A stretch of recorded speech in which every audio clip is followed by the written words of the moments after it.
What's the meaning of brownie point?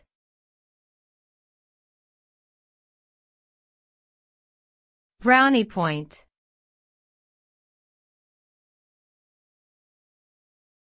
Brownie point.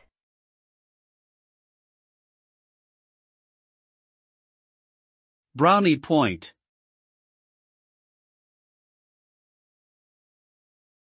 Brownie point.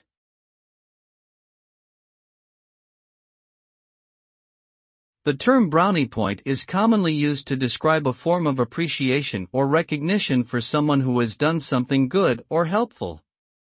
It can also refer to a way of gaining favor with someone, often in the hopes of receiving a future reward or benefit. The idea behind brownie points is that by doing something positive, a person will earn credit or goodwill with others, which may be useful in a variety of situations. In essence, brownie points are a way of building up a reserve of positive energy that can be drawn upon later to help achieve goals or overcome obstacles.